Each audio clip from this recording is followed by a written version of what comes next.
ఓం శాంతి. నమస్తే. ETV life ఆధ్యాత్మిక channel మానస కార్యక్రమానికి స్వాగతం. ఈశ్వరీయ సేవ, ఆధ్యాత్మిక మార్గంలో సేవ అనేటువంటిది చాలా పెద్ద సబ్జెక్ట్. ప్రతి ఆధ్యాత్మిక సంస్థలో కూడా ఏవో ఒక సేవా కార్యక్రమాలు జరుగుతూనే ఉంటాయి. ఆ సేవా కార్యక్రమాలు ఒక్కోసారి సమాజంలో లైక్ ఎండాకాలం వస్తే దానికి సంబంధించినటువంటి సేవ ఇలాంటివి చేస్తూ ఉంటారు. కానీ ముఖ్యంగా ఆధ్యాత్మిక జ్ఞానం అందరికీ నేర్పించడం, వాళ్ళకు ఉన్నటువంటి రకరకాల సమస్యలకి పరిష్కారాలు తెలియచేయటం, ఇలాంటి ఆధ్యాత్మిక సేవ అన్ని సంస్థల్లో కూడా జరుగుతూ ఉంటుంది. మరి ఇలాంటి ఆధ్యాత్మిక సేవలో సఫలత ఎవరికి లభిస్తుంది? కొంతమంది చూస్తాము, వాళ్ళు చేసినటువంటి చిన్న పని కూడా ఎంతో మందికి లాభం చేకూరుతుంది. వాళ్ళు తమ అనుభవంలో కూడా చెప్తారు, మేమేమి ఇంత పెద్ద లెవెల్లో చేయాలని మేము ఎప్పుడు అనుకోలేదండి, మేమేదో మామూలుగా మొదలు పెట్టాము, కానీ ఇది చాలా బాగా ముందుకు వెళ్ళింది, చాలా మందికి దీనివల్ల బెనిఫిట్ లభించింది అని. అయితే కేవలం డబ్బు ఒక్కటే ఉంటే సరిపోతుంది, ముందుకు వెళ్ళిపోతుంది అనుకోవడం కూడా ఒక రకమైన అపోహే.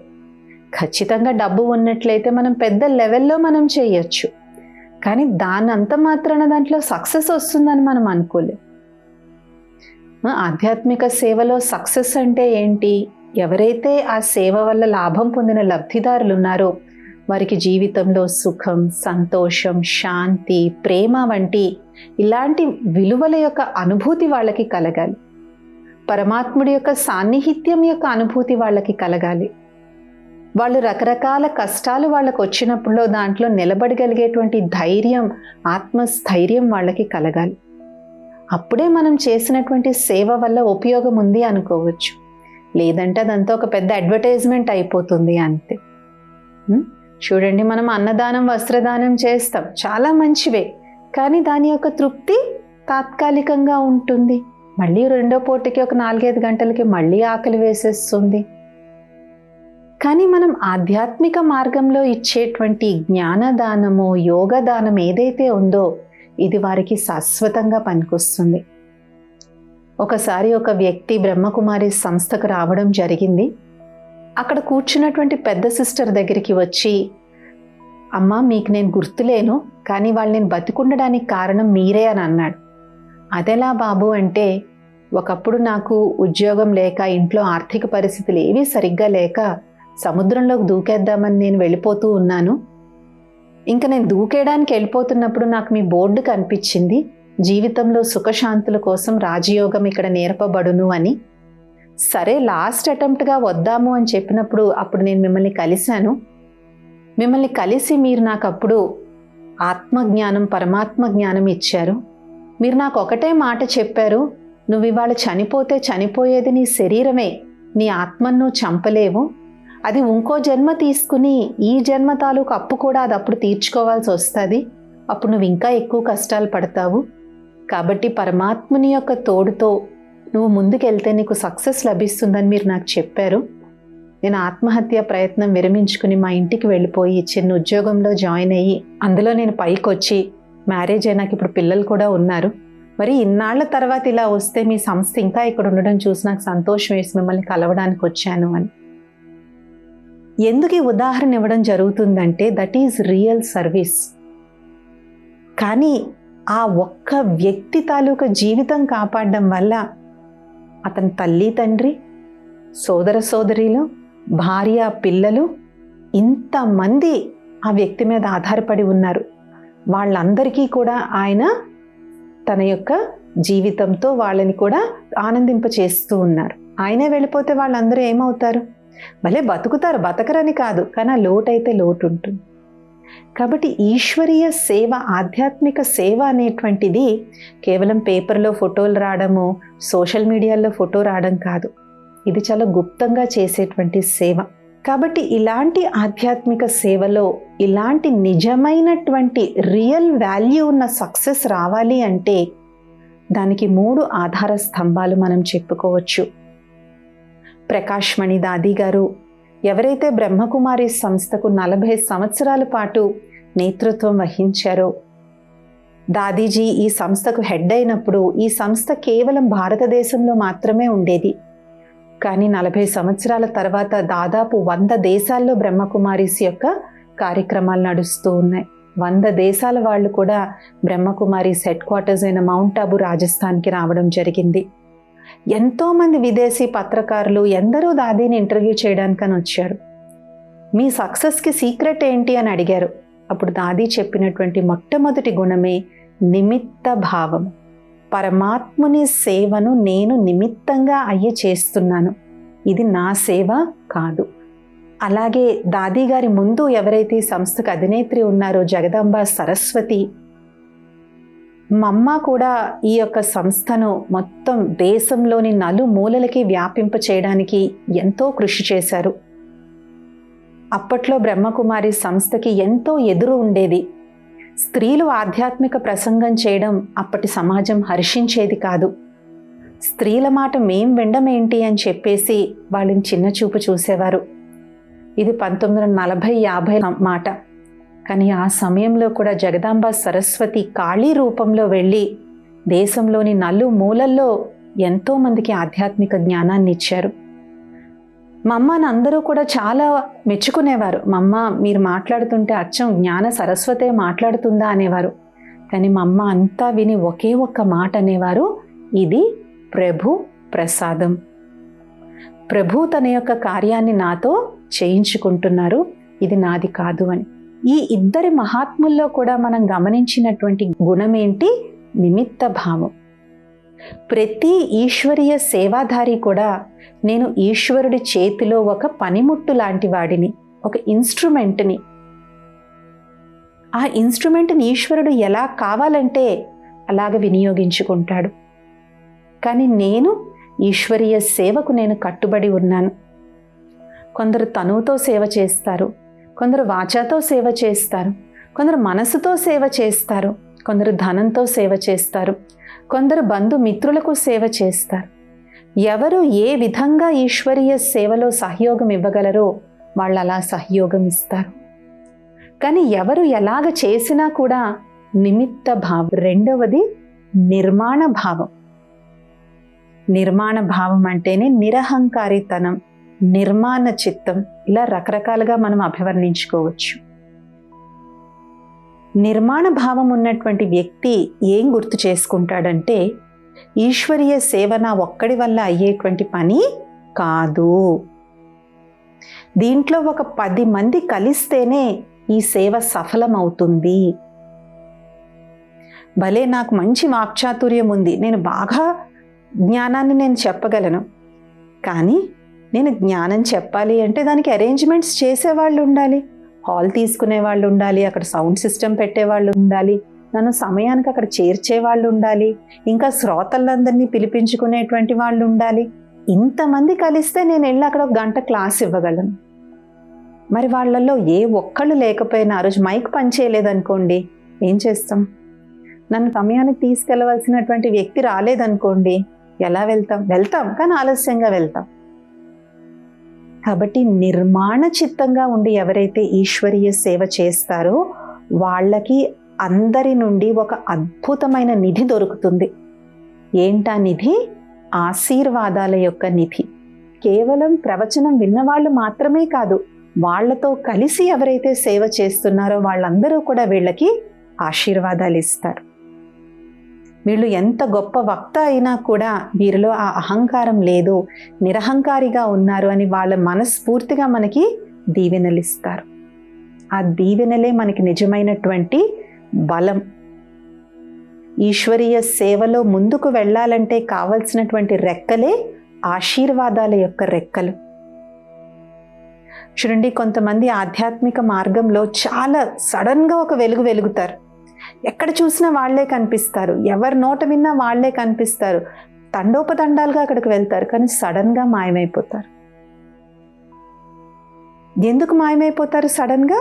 వాళ్ళకి ఆశీర్వాదాల యొక్క బలం లేని కారణంగా ఆ పేరు ప్రఖ్యాతలు అనేటువంటివి ఎప్పుడైతే వాళ్ళు స్వీకరిస్తారో, ఈ గొప్పతనం నాది, వీళ్ళంతా నా కోసం వచ్చారు అని ఎప్పుడైతే దాన్ని స్వీకరిస్తారో, ఆ బరువు ఏం చేస్తుంది? వాళ్ళని కింద పడేస్తుంది.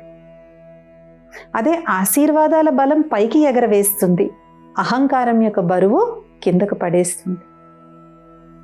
ఇది కేవలం ఆధ్యాత్మిక మార్గంలోనే కాదు, లైఫ్లో ఎక్కడ సక్సెస్ వచ్చినా, అది ఏ రంగంలో అయినా కావచ్చు, చిన్న సక్సెస్, చిన్న పేరు ప్రఖ్యాతలు వచ్చిన వెంటనే ఇదంతా నా గొప్పతనమే అని ఏ వ్యక్తి అయితే అనుకుంటారో మళ్ళీ వెంటనే వాళ్ళు కింద పడిపోవచ్చు, కానీ మెల్లమెల్లగా వాళ్ళు కింద పడడం మొదలవుతుంది. కాబట్టి నిర్మాణ చిత్తంగా ఉన్నటువంటి వ్యక్తి సేవలో సఫలతను మాత్రమే పొందడు, అందరి యొక్క మనస్ఫూర్తి ఆశీర్వాదాలని, దీవెనలని కూడా పొందుతాడు. ఇంకా 3వ గుణం, ఇది చాలా సూక్ష్మమైనది, మనం దీనికి పెద్ద అటెన్షన్ పెట్టం, కానీ ఇది చాలా చాలా ముఖ్యమైనటువంటిది. అదే నిర్మల వాణి. కేవలం మనం క్లాస్ చెప్పేటప్పుడు మధురంగా మాట్లాడడం కాదు, మన చుట్టుపక్కల వాళ్ళతో, మనతో ఎవరైతే కలిసి సేవ చేస్తున్నారో, మనతో ఎవరైతే కలిసి ఆశ్రమంలో ఉంటున్నారో వాళ్లతో నా ఆచార వ్యవహారం ఎలా ఉంది. ఇప్పుడు చూడండి, చాలా మంది దగ్గర మనం గమనించడం చూసాం ఏంటంటే, వాళ్ళు వాళ్ళ సమకాలీనతో చాలా బాగుంటారు, వాళ్ళ సమఉజ్జీలతో చాలా బాగుంటారు, కానీ ఇంట్లో పనిచేసే వాళ్ళు, కారు నడిపే డ్రైవరు వాళ్ళని వేరే యాటిట్యూడ్తో చూస్తారు. ఒక వ్యక్తికి గౌరవం అనేటువంటిది ఆ వ్యక్తి తాలూకా వ్యక్తిత్వం బట్టి ఉంటుంది, కానీ వాళ్ళు చేసే పని బట్టి ఉండదు ఆ గౌరవం. వ్యక్తిత్వాన్ని మనం గౌరవించగలగాలి, అప్పుడే మన వ్యక్తిత్వానికి వాళ్ళు గౌరవం అనేటువంటిది ఇస్తారు. ఒక వ్యక్తి చేసే పనిని చూసి గౌరవించడం అంటే చాలా స్వార్థపూరితమైన గౌరవం. రేపు వాళ్ళకి ఆ పని పోతే, ఆ పరపతి పోతే, ఆ పదవి పోతే, ఆ హోదా పోతే మనం గౌరవించడం మానేస్తామా? అప్పుడు తప్పు ఎవరిలో ఉంది? వాళ్ళల్లో లేదు, మనలో ఉంది. మనము ఒక వ్యక్తి తాలూకా గుణాలను చూడకుండా కేవలం బాహ్యమైనటువంటి అపీరెన్సెస్ని చూసి మనం గౌరవిస్తున్నాం. కాబట్టి నిర్మల వాణి అంటే ఇక్కడ కేవలం మాట అని మాత్రమే కాదు, మన ఆచార వ్యవహారాలకు కూడా ఇది ఆధారపడి ఉంటుంది. నిర్మలత్వము అంటే అహంకారం లేనటువంటి, చికాకు లేనటువంటి, కోపం లేనటువంటి, ద్వేషము, అసూయ ఇవేమీ కూడా లేనటువంటి మాటల్ని మనం నిర్మల వాణి అని అంటాం. ఏ వాణి, ఏ వాచ వినడం వల్ల అయితే ఎదుటి వాళ్ళకి చాలా సంతోషంగా అనిపిస్తుందో, చాలా ఆనందంగా అనిపిస్తుందో, వాళ్ళ మనసు తేలిక పడుతుందో, మాటి మాటికి వీళ్ళ మాటలు మేము వినాలి అని ఎవరివైతే అనుకుంటారో వాళ్ళకి నిర్మల వాణి ఉన్నట్టు. కానీ నిర్మల వాణి అంటే కేవలం ఏదో మనం తక్కువ వాయిస్తో మాట్లాడడం కాదు, మన మాటలలో సత్యత, నిరహంకారత ఉండాలి. కొంతమంది ఉంటారు మామూలు నెమ్మదిగానే మాట్లాడతారు, కానీ చాలా గొప్పలు చెప్పుకుంటూ ఉంటారు, డాబులు చెప్పుకుంటూ ఉంటారు. ఇప్పుడు కొంతసేపటికి మనకు ఆ మాటలు ఎలా అనిపిస్తాయి? వినబుద్ధికి వేయదు మనకి. కాబట్టి మనం మాట్లాడే మాటలలో సత్యత పక్క వాళ్ళు ఈజీగా గ్రహిస్తారు. అంటారు కదా, వాళ్ళన్నీ అలాగా బూటకప్పు కబుర్లు చెప్తూనే ఉంటారండి, త్రిశంకు స్వరం, మాటలతో బూరెలు వండేస్తారని ఒక సామెత ఉంది. అంటే వాళ్ళ మాటలే ఎంత తీగా ఉంటాయంటే బూరెలు తిన్నంత తీగా ఉంటాయంట, మాటలతో బూరెలు వండేస్తారు అని అంటారు. కానీ భగవంతుడు చెప్పేటువంటిది ఏంటి అంటే, ఏ మాటల్లో అయితే సత్యత ఉంటుందో, పవిత్రత ఉంటుందో, స్వచ్ఛత ఉంటుందో అది నిర్మలవాణి. అలాంటి వాచతో ఎవరైతే ఈశ్వరీయ సేవ చేస్తారో వాళ్లకు సఫలత లభిస్తుంది. కాబట్టి ఈ 3 గుణాలు ఉండడమే నిజమైనటువంటి ఈశ్వరీయ సేవాధారి. చూడండి, భగవంతుడు కూడా భక్తుల యొక్క ప్రేమకు దాసోహం అయిపోతాడు, భక్తుల యొక్క భావనకు భగవంతుడు దాసుడైపోతాడు. అంటే ఇది మనసుకు సంబంధించినటువంటి విషయం, బయట ఆర్భాటాల యొక్క విషయం కాదు. అలాగే కొంతమంది ఈశ్వరీయ సేవ చేసి ఎక్స్పెక్ట్ చేసేది ఏంటి అంటే, పబ్లిక్గా సన్మానాలు అవి ఎక్స్పెక్ట్ చేయకపోవచ్చు, కానీ మీరు చాలా బాగా చెప్పారని ఒకరిద్దరన్నా మెచ్చుకోవాలి అని ఎక్స్పెక్ట్ చేస్తారు. కానీ అలాంటి ఎక్స్పెక్టేషన్తో ఎప్పుడైతే మనం సేవ చేస్తామో అప్పుడు మనం ఏంటి, నేను ఏం చెప్తే అందరూ నన్ను మెచ్చుకుంటారా అనే ఆలోచిస్తాను తప్ప మనం సత్య జ్ఞానం ఇవ్వాలి అనేది మనం ఆలోచించు. మనం ఒక 10 మందికి జ్ఞానం ఇస్తే 10 మంది ఏం పెద్ద పాటించకపోయి ఉండొచ్చు, కానీ మనం చెప్పిన మాట ఎవరో ఒకళ్ళకి బ్రెయిన్లో కానీ నాటుకున్నట్లయితే కొన్నాళ్ళ తర్వాత అన్నా సరే దాన్ని వాళ్ళు గ్రహించి తెలుసుకుని మళ్ళీ రావడం అనేటువంటిది జరుగుతుంది. ఇలాంటి సందర్భాలు మనం ఎన్నో చూసాం. సో ఆధ్యాత్మిక జ్ఞానం యొక్క బీజం ఒక్కసారి కానీ మనకి నాటుకున్నట్లయితే లోపల అది తప్పకుండా ఏ రోజైనా సరే వికసిస్తుంది. అలాగే మనం సేవ చేసేటప్పుడు నా స్వస్థితి కూడా ఎలా ఉందో మనం చూసుకోవాలి. చూడండి, ఈ కాలంలో అందరూ చాలా తెలివైనటువంటి వారు. మనం చెప్పేది నిజంగా మనం పాటించి చెప్తున్నామా, అనుభవపూర్వకంగా చెప్తున్నామా, లేదంటే ఏదో బట్టి కొట్టి చెప్తున్నామా అనేది ఈజీగా వాళ్ళు గ్రహించగలరు. కాబట్టి చెప్పే వ్యక్తి తాలూకా ముఖము, వాళ్ళ యొక్క వర్చస్సు, వాళ్ళ యొక్క తేజం కూడా పక్క వాళ్ళని ప్రభావితం చేస్తుంది. మహానుభావులైనటువంటి రమణ మహర్షి గారిని తీసుకున్నట్లయితే వారు ఎప్పుడూ కూడా పబ్లిక్లోకి వచ్చి ప్రవచనాలు చేయలేదు, సభల్లో వారు ప్రసంగాలు చేయలేదు. ఆయన ఎప్పుడూ ఆయన ఆశ్రమంలోనే ఉండేటువంటి వారు. కానీ ప్రపంచంలో వాళ్ళందరూ ఆయన్ని కలవడానికి అరుణాచలం వెళ్ళేవారు. ఎందుకు? ఆయన వ్యక్తిగత స్థితి. అలాగే గౌతమ బుద్ధుడు కూడా ఆయనేమి సభలకి ఎక్కడ ఒక గ్రామానికి వెళ్ళేవారు, అక్కడ ఎక్కడ ఒక కూడలి ప్రదేశం కనిపిస్తే అక్కడ కూర్చొని చెప్పడం మొదలు పెట్టేవారు అంతే. అంతేకాని దానికి ఒక ప్యాంప్లెట్, దానికి ఒక పెద్ద డిండోర వేయించేటువంటి వారు కాదు. కాబట్టి ఏ ఈశ్వరీయ సేవాధారి యొక్క స్వస్థితి అంటే వారి యొక్క ఆధ్యాత్మిక స్థితి ఎవరిదైతే ఉన్నతంగా ఉంటుందో ఆ స్థితియే అందరినీ ఆకర్షణ చేస్తుంది. ఈ విషయంలో దాది జానకి గారి యొక్క వృత్తాంతం గుర్తొస్తుంది. జానకి దాది గారు ప్రపంచంలో తిరగని దేశం లేదు, అలాంటి ఒక ప్రాంతానికి వెళ్ళారు. అక్కడ వాళ్ళ జాతి, ధర్మం, ఆచార వ్యవహారాలు అన్నీ చాలా భిన్నమైనటువంటివి. చాలా అంటే దాదీకి ఆ భాష కానీ, వాళ్ళ యొక్క వేషభాషణ కానీ, వాళ్ళ యొక్క మతం, ధర్మం, ఆచార సంప్రదాయాలు ఏమీ దాదీకి తెలియదు. అలాంటి ఒక 100 మందికి దాది ఈశ్వరీయ జ్ఞానం ఇవ్వాలి, రాజయోగ శిక్షణ నేర్పించాలి. దాది చాలాసేపు సైలెన్స్లో కూర్చున్నారు. ఆ దాది యొక్క సైలెన్స్ యొక్క ఆ శాంతి యొక్క ప్రభావం అక్కడ వినే వాళ్ళ మీద కూడా పడింది. వాళ్ళు కూడా డీప్ సైలెన్స్ని వాళ్ళు ఎక్స్పీరియన్స్ చేశారు. అప్పుడు దాది 5 సార్లు ఓం శాంతి, ఓం శాంతి, ఓం శాంతి అని ఇలాగ 5 సార్లు ఓం శాంతి మహామంత్రాన్ని ఉచ్చారణ చేశారు. వాళ్ళకి అదేంటో తెలీదు, అసలు ఓం శాంతి అంటే ఏంటో వాళ్ళకి తెలీదు. ఇది ఇంటర్నెట్ అవి లేని జమానా కదా, ఇప్పుడైతే ఇంటర్నెట్లో అందరూ అన్నీ తెలుసుకుంటున్నారు. కానీ అప్పట్లో ఇంటర్నెట్ అది లేదు. ఇది ఓం శాంతి అంటే ఏంటో వాళ్ళకి తెలియలేదు. కానీ దాది స్థితి ఎంత పవర్ఫుల్గా ఉండింది అంటే దాది ఓం శాంతి అనగానే వాళ్ళు ఆ ఓం శాంతి యొక్క వైబ్రేషన్కి, ఆ పవర్కి వాళ్ళు కనెక్ట్ అయ్యారు. కనెక్ట్ అయ్యి డీప్ సైలెన్స్ని వాళ్ళు ఎక్స్పీరియన్స్ చేశారు. ఆ తర్వాత వాళ్ళు చెప్పారు, దాది ఏమన్నారో మాకు అర్థం కాలేదు, కానీ దాది నుంచి మాకు పవర్ఫుల్ సైలెన్స్ యొక్క ఎక్స్పీరియన్స్ మాకు జరిగింది అని. ఆ ఎక్స్పీరియన్సే అక్కడ సేవ చేసింది. మేం కూడా అలాగ అవ్వాలనుకుంటున్నాము, మేం కూడా అలాంటి సైలెన్స్ మా జీవితంలో ఉండాలంటే మేము ఏం చేయాలి అని వాళ్ళే కుతూహలంగా వచ్చి నేర్చుకున్నారు. సో ఎక్కడైతే మనం భాష ద్వారా మనం సేవ చెయ్యలేమో అక్కడ మన యొక్క స్థితియే సేవ చేస్తుంది, మన ముఖం సేవ చేస్తుంది, మన వర్చస్సు సేవ చేస్తుంది.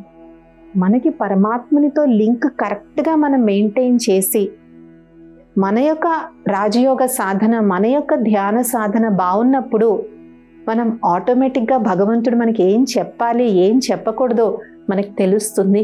దాని అనుసారంగానే మనం సేవ అనేటువంటిది చేస్తాం. అలాగే బ్రహ్మకుమారీస్ హెడ్ క్వార్టర్స్ మౌంట్ ఆబూలో రోజుకి ఒక పూటకి 30,000 మందికి వంట చేస్తారు. అక్కడ వంట చేసేటువంటి అన్నయ్యలతో మాట్లాడినట్టయితే ఒక్కొక్క గరిట ఏదైతే తిప్పుతారో ఒక్కొక్క గరిట 15 కేజీల బరువు ఉండేటువంటి గరిట ఉంటుంది. ఆ గరిటను అలాగ తిప్పుతూ తిప్పుతూ తిప్పుతూ ఉంటారు. అప్పుడు మేము అడిగామన్నమాట, మీకు అందరికీ సాయంత్రం అయ్యేసరికి మీ భుజాలన్నీ బాగా నొప్పి చేసేస్తాయేమో కదా, 15 కేజీల గరిట రోజుకు 3 సార్లు తిప్పడం అంటే అన్నయ్య వాళ్ళు అన్నారు, మాకు అసలు ఇంత చీమ పిసరంత నొప్పి కూడా చేయదు.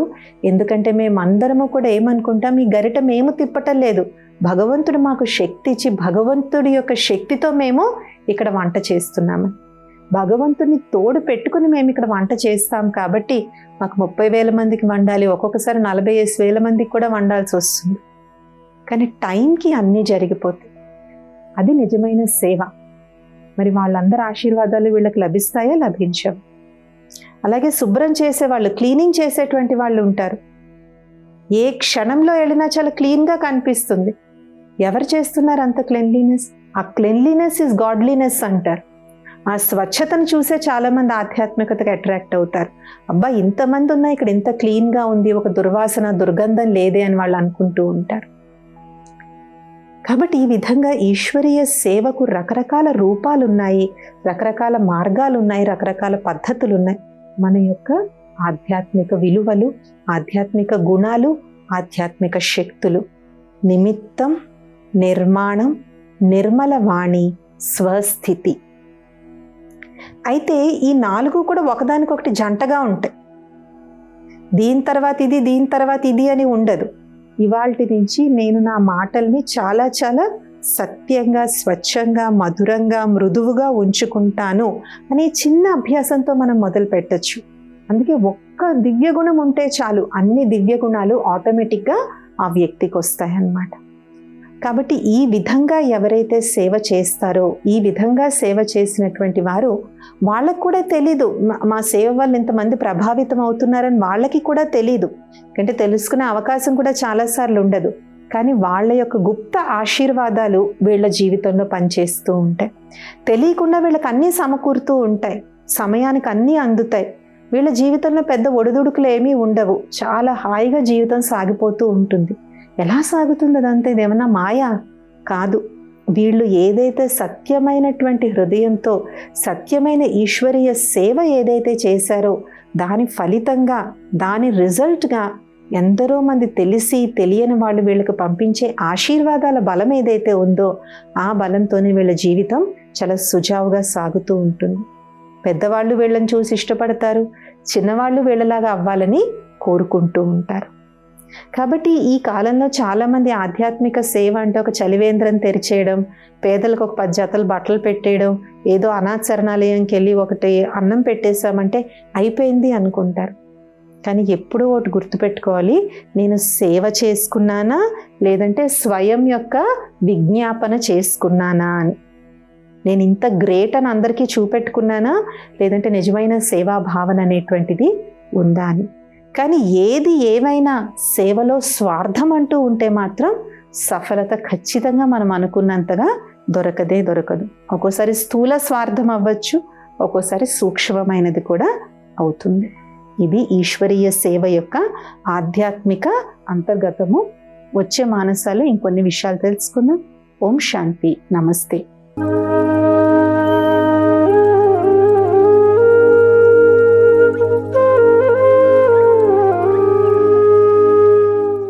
ఈ కార్యక్రమాన్ని తిరిగి చూడాలనుకుంటే www.youtube.com/@ETV Life Spiritual లో చూడవచ్చు.